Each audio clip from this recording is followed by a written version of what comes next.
Hey tubers, Bart coming at you with a PSA reveal video. 15 cards back from my free sub. Sent them.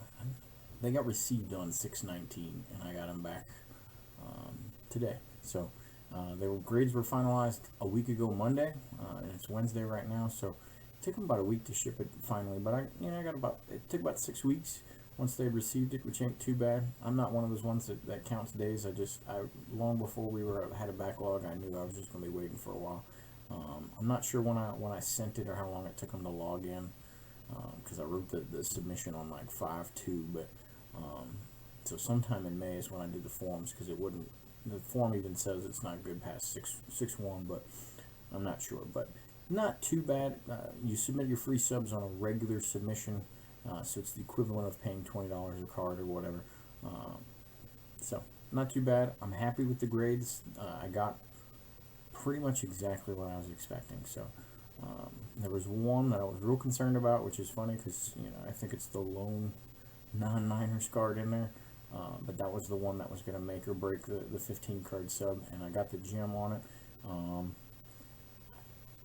Was hoping that this could be the one time, especially with only 15 cards, that I didn't check the grades, but I still have not found the willpower to do that. But I can at least say that I've cracked open the boxes but not looked in them, so this will be the first time I see the cards in a slab with the grade on camera. So let's check it out. Alright, so 15 cards. They came in this PSA Stock X box, as well as I'm actually really excited that they sent me this box, because 3 of the cards were jumbos, which is something I do on the free subs, because you can get things that wouldn't normally fit the categories of bulk submissions and stuff like that and put them all in there, and they're covered for. But I'm very happy to have a oversized PSA holder card box. So that's pretty sweet, and those came in here. So let's crack this open and see what we got. If I can do it. Alright, cool. Let's start on the bottom. This one is a National Treasures out of 25 Patrick Willis rookie. Not his true rookie. Let's see. There we go. Oh, that's Money in the Bank right there. But I wanted a very plain looking National Treasures. His true rookie is just a giant freaking red patch out of 99 in the middle of this. And I thought this one looked greater, much better, and will display with some of the other NTs that I have slab. So real happy with that. It's a thicker card, so to get a 9 on that, that's what I was because it just looked so dang good when I bought it. But you always keep fingers crossed for thick cards anyway. But this is what I was looking for, and nailed it. So that was nice. These die cuts with all the crazy foil, you do backflips for 9s on those, and that is an absolute beauty. Love Kramer's Choice. And obviously it's the GOAT as well. Got the mint 9. I did sub one of these at one point and get a 10. Not this one specifically. He's got 3 different Kramer's Choice, the small size, but and that's a pop 1 still, which is pretty sweet. But this is just a beautiful card. Looking great with that Lighthouse label. Alright, this one is a hookup from a buddy, Mike Thomas. He sent this in a 49ers Jerry Rice care package. Sent me the refractor, which was just way too kind of him. I knew it had some centering issues, which the vast majority of these 94 finalists do. He was almost too kind in sending this, because this thing goes for like $80 raw now. So I'm super happy with that. Kind of feel guilty for not having one of these already, but even cooler that I got it from a hookup from a buddy. This is the one I just didn't know. I was like, man, it is a beautiful card, but I think I knew I was kind of just getting enamored with the design and everything. Let's see if I can. There we go. Oh yeah, look at that. I just knew I was getting enamored with the design, and I was like, nah, there's no way the surface is all that good. So I had some worries about it, and there's a little surface-ish right there. Maybe if I'd have cleaned that up, Maybe if I get some cojones later, I'll give that a try, but I did wipe off at least some fingerprints and stuff like that, but it was actually a very good looking card. And I believe that was a COM-C pickup as well, which is nice, but super happy with it anyway. Get the 8. This one, I initially thought I'd get a 3 or a 4, and then on like the 4th look over or whatever, I found this tiny little crease. I forget where it was. It was somewhere that it's just not that visible. And so I was like, oh crap, I'm not going to get a good grade at all on this. And I just wanted it as a kind of a placeholder because this is an SP. And so people just gouge the hell out of you on the price for these the Glen Christian. I know there's a Pat O'Donohue I need to get out of 52 large as well. But, you know, when the guys want, you know, 160, 180 bucks for just a 6, for a guy that never only had but the 1 card, they're not even in Niners uniforms and stuff like that. This is just a rough. And the last time I was really looking at picking up those 2 guys to complete that 52 large set, you know, for about 400 bucks.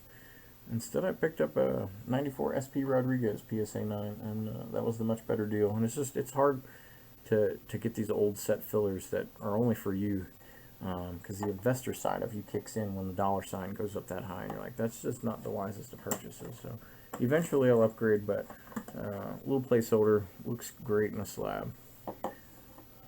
Super happy with this, just because something this die cut, you just never know. But thankfully, when you get inserts like these, there's a relatively good chance that the person knows they got something pretty sweet, even back in 1997, if that's when they popped it open, or whatever year they did. They just know they got something good, and so it gets a little extra TLC sometimes. So thankfully, some of these higher end ones you can still find in somewhat decent condition, but these literally sell like hotcakes.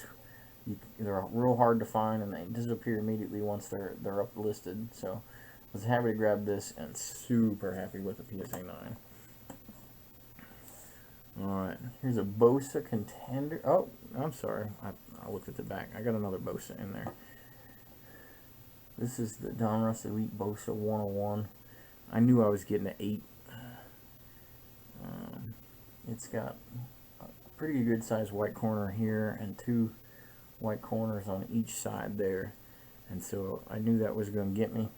And then after watching some Nolan Elite Code 3 videos and stuff where he was sending elites, he was getting 9 after 9 on the regular on these. So I was like, yeah, these are hard to get good grades off the get, and then you throw 3 white corners on the back. So I can live with the 8 on that. Real happy to have the 1-on-1. Beautiful 1-of-1, beautiful card. Hard to see, but the 1-of-1 is right there in script. And the rest of this rainbow is at PSA right now in a bulk submission. So it's a 9-card rainbow. Another 1-on-1 here.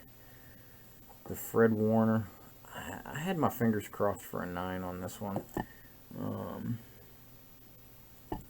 I was worried about centering. I still got to look this over a little bit. I still think it's got a good chance at a 9, but I wanted it slabbed because I got the whole rainbow. Fred Warner's the next guy, I'm a big middle linebacker guy, and I have the rest of his rainbow. I think I have the base already graded in PSA 10, so it's another 22, 23 cards with the gold vinyls and everything else all the way up, and they're all at PSA in a bulk sub as well, but can't beat that. The Prism 101 for potentially our, the starter at middle linebacker for the next decade. Alright, here's the Bosa contenders. Happy with the 9. I fully expected it. The centering, I already knew, because you can see the white chunk here versus the white chunk there was not perfect when I sent it. I got this right off the jump when they started coming out, and I didn't know at the time that this was the variation one. I still don't know what the print run is of the variation, where this has got the helmet instead of just the team logo, which is the same thing that would be on the helmet itself. Again, I don't know how rare it is or whatever, but I love contenders. I love having the stars contenders slabbed, and a 9 is a keeper all day, so real happy with that. Here's the one I'm super excited about. I'm big into the all-time sacks, 100 sack sets, because that one just came out. But you know, most of those guys crossed over to the 100 sack set. At least most of the modern ones did, because they didn't count sacks until 1983. So they kind of booted all the old guys out of the 100 sack set. But the all-time sack set leader, this guy just crossed the threshold into 100 last year. It's Cameron Wake, but he went by Derek Wake, and that is a tough pickup, tough find in raw. The boxes don't go for super cheap because Aaron Rodgers and Frank Gore are in there. Derek Wake, potential future Hall of Famer with that many sacks and everything. Pop 3, boys.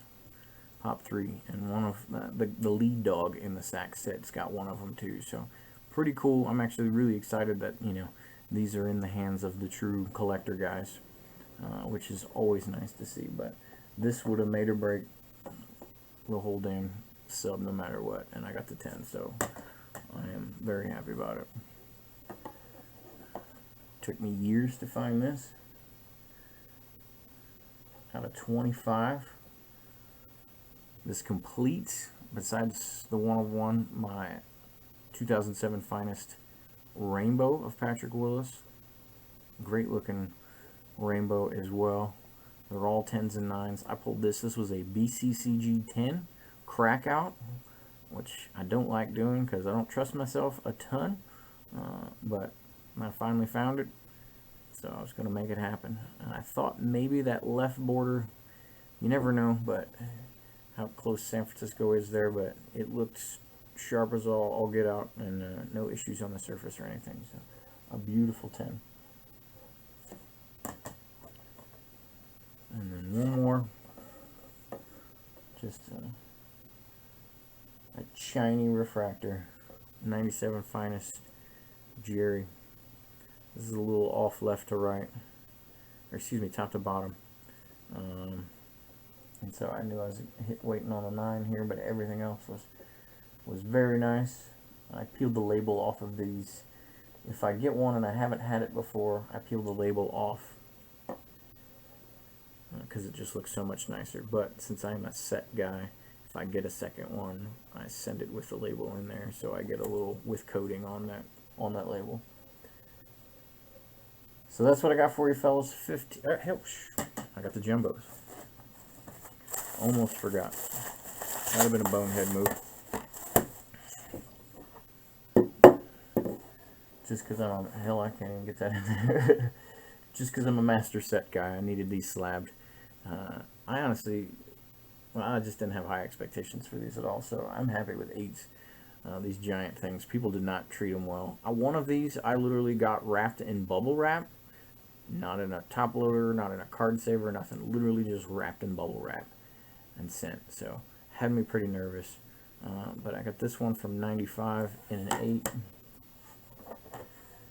This one from 96. Got a 6, and obviously you can see all of that scuffing on the borders there, and that's what'll get you. And maybe some surface issue there too. I don't know if that's something I could have wiped off or not, but I haven't checked the pops on these, to be honest with you, but I doubt anybody else has slabbed any of these giant ones. And here is a 98 gold one in a PSA 8 as well. So those 8s I'm super excited about, and the 6 I knew it was coming just because the edges were 8 up. But well protected, and fill up some slots in the master set. So now, that's what I got for you. 15 cards. Super excited. About a 6-week return. I will take it. Yeah. Nothing like some fresh slabs. Thanks for watching, guys. Later.